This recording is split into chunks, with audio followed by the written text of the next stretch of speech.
Last time we continued to speak about the drive to Kiev and Leningrad. In late August of 1941, the German siege of Kiev intensified, led by General Guderian amidst some fierce defense from the Soviet Red Army under Marshal Timoshenko. As the Nazis pushed forward, their initial confidence waned under severe logistical strain and significant casualties, while the Soviets showcased resilience and tactical evolution. The month ended in bloodshed, with both sides suffering staggering losses. As September arrived, rain soaked the battlefields, further complicating efforts towards Leningrad, where Finnish troops advanced, threatening Soviet hold over the city. The Germans faced a critical moment as they lost vital supply routes. Fierce combat ensued, with the Soviets and Finnish forces engaged in relentless skirmishes that emphasized the human cost of war. Then, in an enormous reversal, Hitler issued Directive No. 35, altering the course towards Moscow. After fighting tooth and nail against it, Hitler ultimately succumbed to the allure of taking the capital of the USSR. This episode is the Panzer's greatest victory.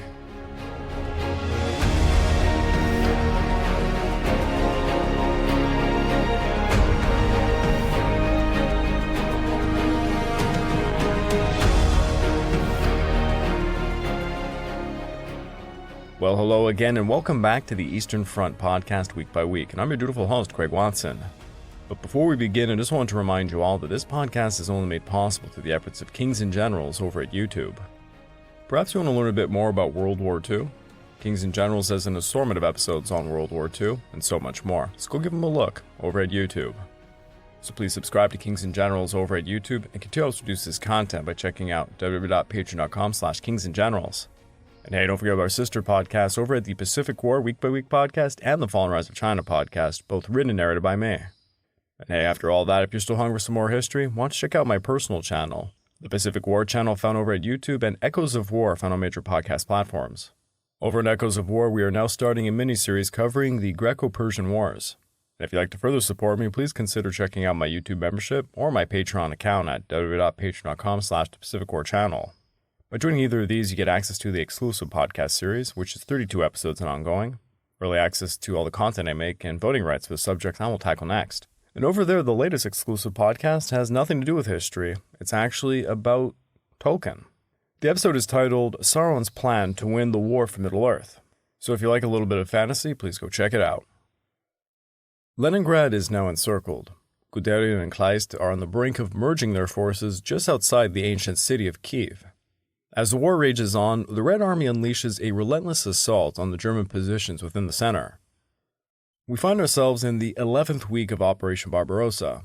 The weary German army is eyeing what could be their greatest achievement yet, but meanwhile the Red Army plunges to new depths. Supply trucks are mired in mud as the Panzer struggle to complete the encirclement against the Southwestern Front. Last week we witnessed the Southwestern Front and the Bryansk Front fiercely fighting to retain control over Ukraine and its capital of Kiev. We also were talking about the renewed momentum towards Leningrad as the Stavka reorganized the city's defenses. In a challenging turn, Army Group Center had to retreat from the Yelna salient, suffering significant casualties in the process. The Wehrmacht now faced two daunting logistical issues involving men and machine. Neither was in massive supply by the end of the summer of 1941. By late September, an official report would put German casualties above 500,000. 14 divisions were more than 4,000 men short. 40 divisions were over 3,000 men short, and 30 divisions were more than 2,000 men short. Meanwhile, Die Heer had lost nearly 1,500 tanks and artillery pieces. This accounted for about a third of the starting force. Only 47% of the tanks across all four Panzer groups were operational, according to a report from September the 4th. With many tanks requiring spare parts for repairs. Hitler had ordered all the new tank production to be held in a strategic reserve within Germany, aiming to form new Panzer divisions. It would actually take until mid-September for Halder to convince Hitler that the plans for capturing Moscow, those being under Operation Typhoon, required some replacements to be released. Only 96 tanks had been sent forward, just about 10% of the new production from June to the end of August. When Hitler finally allowed the strategic reserve of vehicles to be allocated for replacements, the Panzer Arm was in a desperate strait. On September the 15th, he authorized the release of 60 Czech 38Ts, 150 Panzer IIIs, 96 Panzer IVs, along with an additional 310 replacement engines for the Panzer III models. These numbers were completely inadequate. His only other concession was the transfer of 2 more complete Panzer divisions to the 4th Panzer Group under Hopna. The 2nd and 5th Panzer divisions had been unable to participate in the initial invasion due to their poor state of readiness following the Yugoslavia campaign back in April. They had since been rebuilt and brought back alongside 450 new tanks. However, even the entire stock of production could not have rebuilt the Panzer arm to its original numbers. Most of the new production was of modern designs, which would replace some of the obsolete models they began the invasion with. Yet, that statement doesn't capture the whole truth of it. 71 of the approximate 800 tanks produced by German factories from June to the end of August were Panzer IIs. These vehicles had proven completely inadequate in France in 1940, and they were absolutely obsolete by the end of summer 1941. Nevertheless, production did not cease that year. Remarkably, production of the Panzer II as a mainline tank continued until 1942, with production of derivatives and specialized variants continuing until 1944. As it stood, the Panzer arm was significantly reduced from its June starting point. A complete rebuilding of the force was out of question, as there simply weren't enough tanks available. Additionally, Hitler forbade any attempts to fully restore the Panzer divisions. Instead, they were forced to amalgamate and make do with whatever they had. They would have to undertake Operation Typhoon with their diminished resources. There was no other option. Now, highlighting the logistical issues facing the Germans, one might be led to believe that the situation was much more worse for the Soviets. The summer of 1941 indeed represented a Soviet debacle of grand proportions, marked by mass confusion and enormous waste of men and material. However, it remains a fact that these losses, while dreadfully costly to the Soviet war effort, were bearable. In fact, far from crumbling, the Red Army was growing in size, fueled by a vast pool of non-active reserves. Moreover, unlike the German army, the Red Army didn't have to win the war in 1941. It only needed to survive long enough for Germany's offensive strength to exhaust itself. The winter granted the Soviet Union some reprieve, further sweetened by the entry of the United States into the war. Thus, despite the Red Army's weaknesses in the summer of 1941, it succeeded fundamentally in one key respect. They stopped the German leadership's plan to conquer the Soviet Union in a Blitzkrieg-style campaign during the early weeks of the war.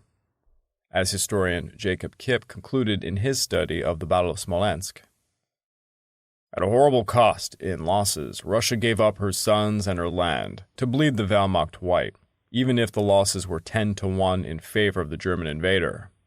Nazi ideology and occupation policies in the end made such sacrifices seem justified and legitimized Soviet totalitarianism. After Smolensk, it was clear that this would be a long war, not a blitzkrieg. The Soviet state and society, which Lenin and Stalin had cast as a vast mechanism for mobilization and militarization, had begun that process in earnest." By the time German armies were able to reassemble for the renewed drive on Moscow, as part of Operation Typhoon, it would be already September the 30th. The available combat strength and logistical support had fallen far below what would be required to seize the Soviet capital. Following the pattern of earlier offensives, the attack began well, and again took advantage of the dreadful Soviet strategic direction to capture another huge haul of Soviet prisoners in 2 enormous pockets. As Haude recorded on October the 4th, "Operation Typhoon is following an altogether classic course. The enemy is standing fast on all parts of the front, not under attack, which gives us hope for the creation of pockets." However, as in past German offensives, the pace could not be sustained. Over vast distances, the spearheads weakened as their flanks grew, and the supply lines became impossibly long. Soviet counterattacks became relentless. Road conditions worsened alongside the weather, and soon German troops everywhere found themselves in freezing temperatures with little more than their worn-out summer uniforms. Deprived of the chance to win the war, or even to escape the slogging battles of attrition, Germany's stalled Eastern Front underwent rapid demodernization. This intensified the bitter deprivations of life at the front, especially as winter took its toll. As one German soldier wrote in December of 1941, "Technology no longer plays a role. The elemental power of nature broke the operations of our engines. What do we do now?" Summarizing the first 2 years of the war, Michael Gea observed, "However successful the first 2 years of the war, the Third Reich never came close to escaping the dilemma posed by the fact that the political and military strategic costs of expansion continuously outran the benefits of the newly gained hegemonic position. When the hoped-for lightning victory against the Soviet Union proved beyond the Wehrmacht's capacity, a longer-term war-winning solution was all that remained open to Germany. However, the prospects of success for this option can be immediately dismissed. As historian Omar Batov had written, once Blitzkrieg failed, production, industrial capacity, material and manpower resources, organization and technical skill all became more important than tactics, training, and courage. Of course, Blitzkrieg itself depended on technology. Indeed, it made a fetish of modern fighting machines. But now technological innovation had to be paralleled by quantities produced, while the initial psychological impact of mass, but spatially and temporally limited use of modern weaponry, lost much of its force. In this area, Germany had no chance of competing successfully with its enemies. Raw statistics make it clear. In 1941, German industry managed to produce a total of 5,200 tanks, 11,776 aircraft, and 7,000 artillery pieces over 37 millimeters. In the first half of 1941, the Soviet Union produced 1,800 modern tanks, 3,950 aircraft, and 15,600 artillery pieces of various forms and motors. What is extraordinary is that these figures rose considerably in the second half of 1941, despite the loss of the important production centers and the massive industrial relocation to the east. In the midst of the war on its doorstep, Soviet factories turned out another 4,740 tanks, 8,000 aircraft, and 55,500 artillery pieces and motors. Thus, the Soviet Union outperformed Germany in all major armaments even in the first year of the war, and thereafter production almost always exceeded losses in the main categories. Now, back at the front lines, Army Group North completed its cutting off of Leningrad by the end of the first week of September. September the 8th is marked as the first day of the formal siege of the city. The Germans intended to completely blockade the Soviets, preventing anyone and anything from escaping. Leib planned to reach the eastern shores of Lake Ladoga with his armor, thereby stopping the Soviets from supplying the city across the lake. Due to Hitler's orders on September the 6th, Leib was forced to transfer the 41st, 56th, and 57th Motorized Divisions and the 8th Air Corps to Army Group Center by September the 15th. He would be left with only 2 motorized divisions and 1 Panzer division. Later, as a concession, Leib would be allowed to keep hold of a 2nd Panzer division.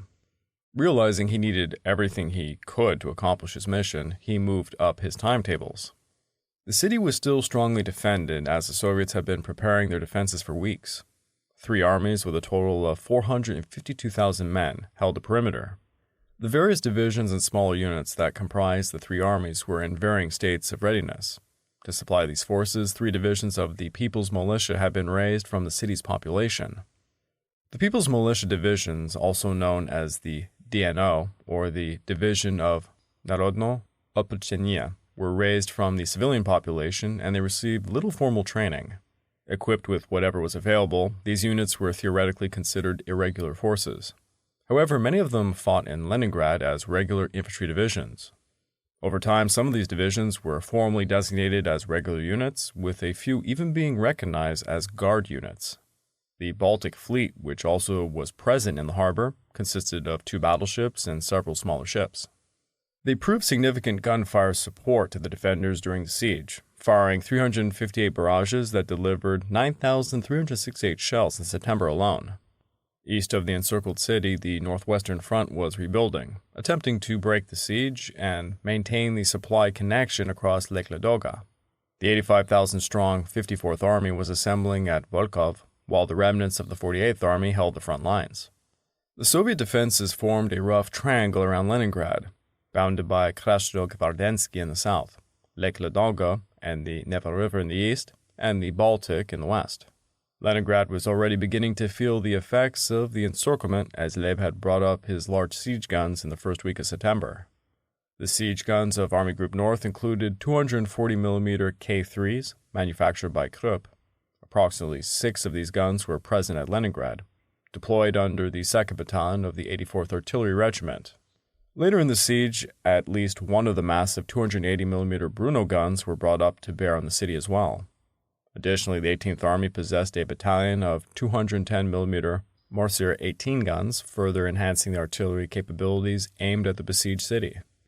As the second week began, the bombardment intensified with the massive artillery pieces complemented by large-scale Luftwaffe bomber raids. One such raid ignited a fire at the Badiev warehouse, which stored the majority of Leningrad's food supplies. The Germans commenced their assault on September the 9th. The 4th Panzer Group held the western lines around the city, with Reinhardt's 41st Corps serving as the main effort in the push. Their objective was to take Krasnogvardetsky and push through the Krasno Selo to punch a hole in the Soviet defenses west and south of the city. The attack was successfully spearheaded by the 36th Motorized Infantry for about 10 kilometers before being halted by concentrated land and naval artillery fire. The next day, they faced a counterattack from the 42nd Army following a significant preparatory artillery barrage.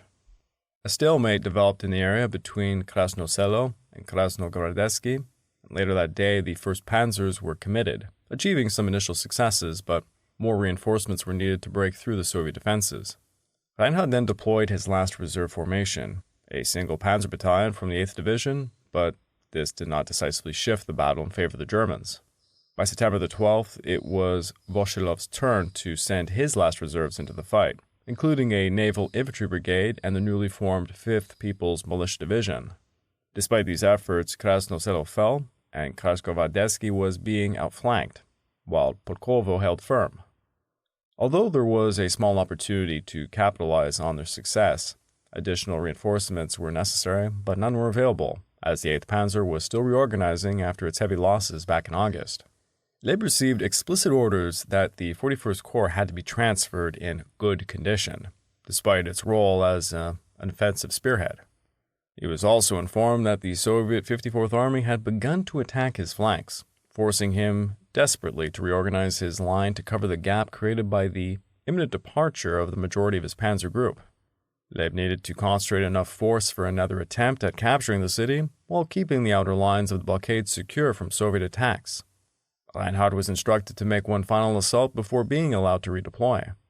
During this week, Zhukov replaced Voroshilov, who was in order to return to Moscow and report directly to Stalin. Voroshilov was having quite a few rough weeks, if not years, to say the least. He had commanded Soviet troops during the Winter War from November 1939 to January of 1940. However, mostly due to poor Soviet planning and Voroshilov's incompetence as a general, the Red Army suffered approximately 320,000 casualties, compared to the 70,000 Finnish casualties. When the leadership gathered at Stalin's dacha in Kontsevo, Stalin apparently shouted at Voroshilov for the losses, to which Voroshilov screamed back, blaming the failure on Stalin for eliminating the Red Army's best generals during his purge. This heated exchange culminated in Voroshilov smashing a platter of food on the table, as told to us through one Nikita Khrushchev, who went on to say that it was the only time he had ever witnessed such behavior towards Stalin. Voroshilov was made the scapegoat for the initial failures in Finland, and he was later replaced as the defense commissar by Semyon Timoshenko. Subsequently, he was appointed deputy premier responsible for cultural matters. I think it's as Churchill once said, you're kicking somebody up the stairs. Then between 1941 and 1944, he would serve as a member of the State Defense Committee. Following the German invasion of the Soviet Union in June of 1941, Voroshilov became the commander of the Northwestern Direction from July to August 1941, overseeing several fronts. In September of 1941, he commanded the Leningrad Front, where he worked alongside military commander Andrei Zhdanov as German advances threatened to encircle the city. Voroshilov displayed considerable personal bravery amidst the heavy shelling at places like Ivanovskoye, even rallying retreating troops and leading a counterattack against German tanks armed only with a pistol. However, the style of counterattack he employed had long been abandoned by military strategists and earned him contempt from his colleagues. He ultimately failed to prevent the Germans from surrounding Leningrad, and he got himself dismissed from his post. Despite all of this, he survived until 1969. The man lived to be 88 years old. Now, after he was canned, his plan to demolish Leningrad's military facilities was cancelled, and a no-step-back order was issued with penalty of death for any violations. Zhukov was becoming the Stavka's fixer, and he focused on preparing Leningrad for a very prolonged conflict. He organized further call-ups of local civilians into militia divisions to bolster the defenses. Zhukov knew he wouldn't have to wait long before Reinhardt's hammer blow struck, resulting in German gains despite frantic counterattacks, aerial bombardment, and artillery fire. All his attempts at a planned counteroffensive were preemptively foiled by the Germans, who attacked first. Zhukov could only feed reserves into local counterattacks while trying to establish a fresh second echelon defense line, formed by the 16th Army and stretching from the Gulf of Finland to the Neva River. Commanders were strictly forbidden by both Stalin and Zhukov from removing any troops from this line. The Germans reached the Gulf of Finland after capturing Ritsk on the 16th, isolating a Soviet army in the Oranienbaum bridgehead. Although German assaults eventually captured Krasnogradetsky, they became bogged down shortly thereafter against a fortified region. Army Group Center experienced a relatively quiet week as preparations for the upcoming Operation Typhoon continued. Field Marshal Bock spent much of the month advocating to the OKH for more resources and requesting that formations be kept from being pulled south. Despite the quietness, there was ongoing small-scale attritional fighting along the front lines, particularly affecting the 4th and 9th Armies. This continued even though the Western and Reserve fronts had switched to a defensive posture. Assaults on the German lines were preceded by hours of continuous artillery barrages, reflecting a supply situation that seemed untenable to the invaders.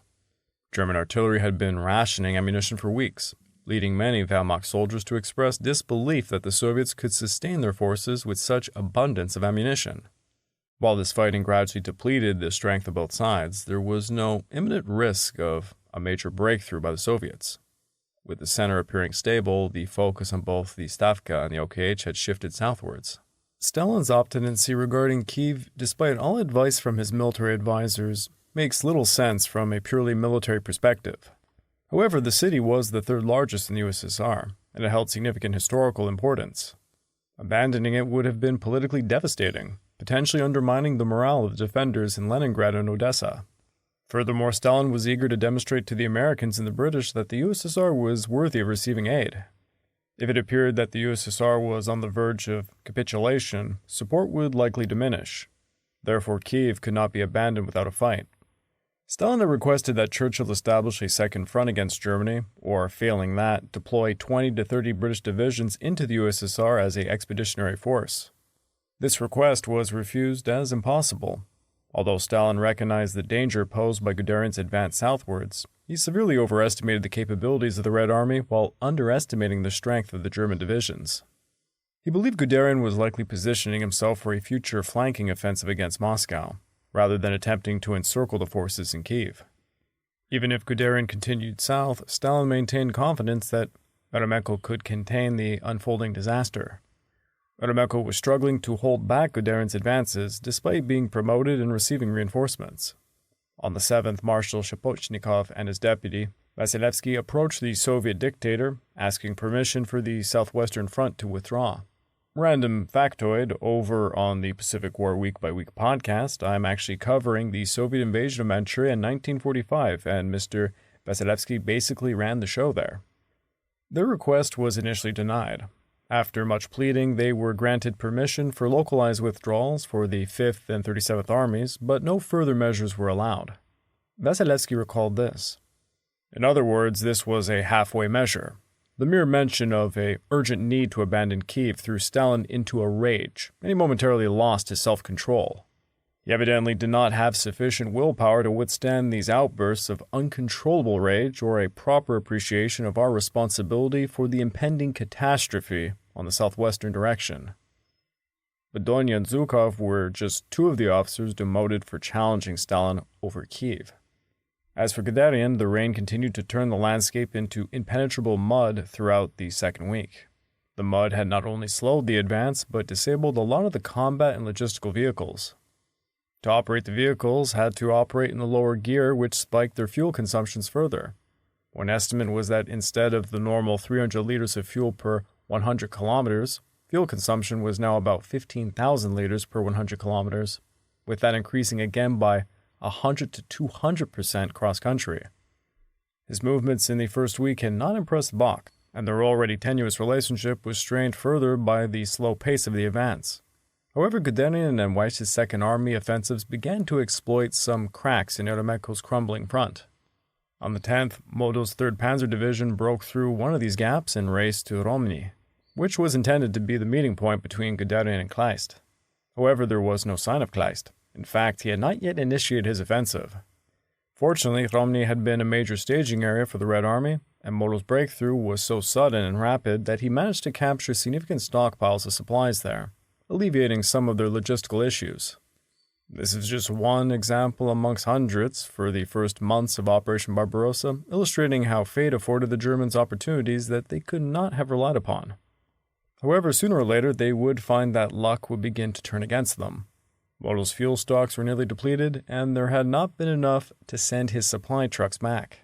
It was uncertain whether Schweppenberg even had the necessary supplies for replenishment, even if the trucks arrived. If not for the supply dump captured at Romny, September could have turned out much worse for the 3rd Panzer Division, and consequently for Guderian's entire offensive. However, Model found himself in a precarious situation, as the small forward elements he had stationed at Romny were completely isolated. Elsewhere, more of Guderian's divisions began to experience sudden success, but this expansion also significantly increased the length of the front line that needed to be defended. The 47th Panzer Corps found itself tasked with holding a 150-kilometer stretch of the front line. By the 13th, it had lost its last reconnaissance plane, with no replacements available. Overstretched and effectively blind, the Corps' best hope was that the enemy would not be in a position to mount a strong attack against them. Fortunately, the 40th Army's line was in disarray, and confusion reigned amongst their ranks as they struggled to grasp the situation. Communication was ineffective, forcing them to pull back to reorganize their lines. However, 3 large Soviet columns were spotted marching towards Romny, and 2 other towns bridging the Sola River. On the morning of the 11th, Model dispatched a forward detachment to advance south to Lokovici. If Kleist was not going to reach Model, then Model would push back to reach Kleist, with the remnants of Guderian's spearhead. Lokovici and its bridge were captured on the 13th, and the Kampfgruppe quickly dug in to repel any Soviet attempts to escape, while also hoping for reinforcements and air support. With Guderian's offensive now spent, it fell to Army Group South to complete the encirclement. When Dnipropetrovsk was captured on August 26th, it was accomplished by Kleist's motorized infantry, in conjunction with the Panzers. However, when the infantry struggled to expand the bridgehead across the river, relocating the tanks became pointless until a secure foothold was established, either at Dnipropetrovsk or elsewhere. Even after the bridgehead at Kremenchuk was secured and expanded, preparations for a breakthrough offensive took significant time. It wasn't until September the 10th that the 3 infantry corps of the 17th Army finished deploying across the river, which meant Kleist could not initiate his crossing until the 11th. This delay provided an opportunity for Kleist's panzer divisions to restore their strength, achieving up to 100 operational tanks in 3 of the 4 divisions, while the 4th managed to regain only 79 tanks. Estimates indicate that the pre-refit Panzer Group had been degraded to approximately 1/3 of its initial pre-invasion strength, but was eventually restored to about 50% effectiveness. Several panzer divisions underwent the refit near Dnipropetrovsk, which may have misled Kripanos regarding German intentions. This deception resulted in the German bridgehead at Dnipropetrovsk facing significant Red Army attacks, as more Soviet reinforcements were funneled into the heavy fighting there. Despite this, the 38th Army at Kremenchuk suffered severe losses, with 40,000 casualties and 279 tanks lost due to repeated failed assaults against the German infantry holding the bridgehead. Zeitzler was finally permitted to withdraw from Dnipropetrovsk's bridgehead on the 10th. 13 artillery detachments had been transported across in an attempt to expand the bridgehead, and withdrawing them alone would take nearly 6 days. Given the upcoming offensive at Kremenchuk, it seemed futile to withdraw, so Zeitzler requested to be relieved by the infantry of the 17th Army instead, a request that was approved. Fighting at Dnipropetrovsk continued well after Kleist broke out at Kremenchuk. It was not until September the 15th that the 14th Motorized Corps launched an attack in the rear of the 6th Army, relieving some of the pressure on the Germans at Dnipropetrovsk. Notably, the Italian Expeditionary Corps found some success in the assault, marking one of their first major operations in the Eastern Theater. Ultimately, the CSIR would consist of just 62,000 men, intended to be amongst the very best Italy had to offer, so as to not create a poor impression alongside the other Axis allies.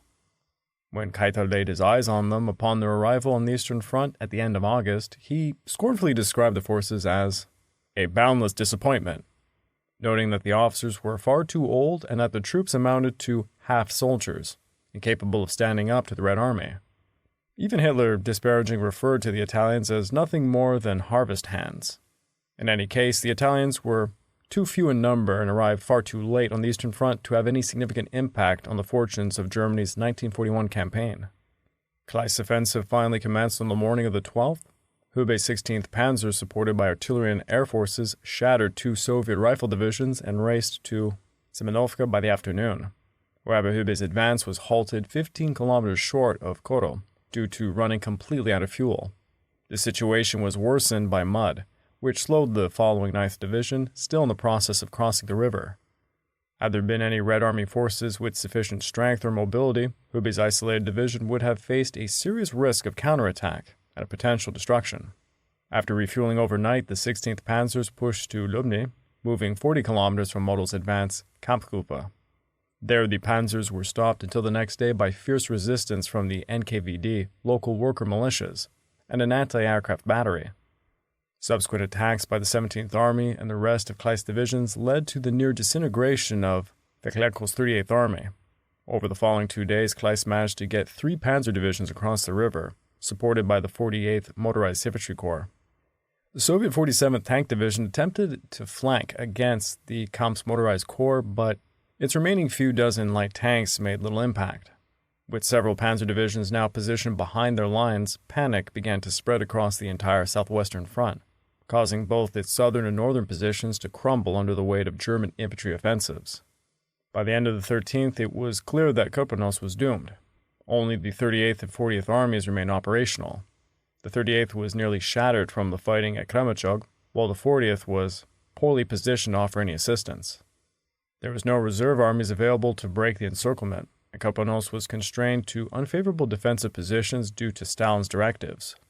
With more than 200 kilometers between them and safety at the eastern front lines, each day's delay condemned thousands to their fate. The initial breakout attempts were carried out by the rear area supply troops who lacked heavy weapons and a cohesive command structure.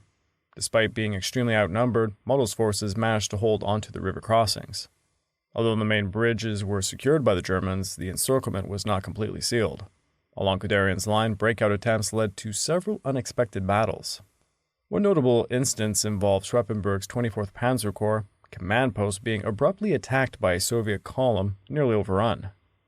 Ultimately, the 9th Panzers broke through to Model's position at Lokovici, officially closing the encirclement on the 15th. The convergence of the small units from opposing sides during an encirclement is often regarded as the defining moment marking the end of the encirclement. At this stage, the battle is typically considered resolved. However, the reality on the ground is often quite different. Breakout attempts occurred in almost every major encirclement on the Eastern Front, and at the Battle of Kiev it was no exception. Additionally, the mere meeting of the two halves did not ensure that the pocket had been effectively closed. For days or even weeks, a pocket could remain unsealed despite what operational maps at headquarters might indicate. Out of 261,696 men and 259 tanks committed to combat in an attempt to stop Guderian, the Bryansk front suffered approximately 100,000 casualties and lost 140 tanks. Fewer than 200,000 men remained available for combat across the entire Bryansk front. Stalin had placed too much faith in Eremenko, despite repeated requests for a change from their officers. Eremenko's offensives had drained the Red Army's offensive capabilities, although the Germans remained unaware of this depletion. Concern rippled through the chain of command regarding the exposed positions of the 2nd Panzer Group. Some of its divisions were tasked with covering frontages of over 90 kilometers, a challenging prospect under even the most optimal conditions. However, the unfamiliar terrain and poor supply lines meant that already weakened divisions were being stretched to their limits. It was the frailty of Eremenko's front and the Stavka's inability to orchestrate a strong offensive anywhere along the line that saved the 2nd Panzer Group from being encircled. While German soldiers were exhausted, the decisive blow never landed. The Red Army was in an even worse state. The war began to resemble a matchup between two punk-drunk boxers, swinging back and forth, exchanging blows without the strength to finish the fight. Stalin's refusal to permit a retreat had facilitated the encirclement of the southwestern front, leaving only one question: how severe would the impending disaster be? Would the Red Army endure? I'd like to take this time to remind all of you that this podcast is only made possible through the efforts of Kings and Generals over at YouTube.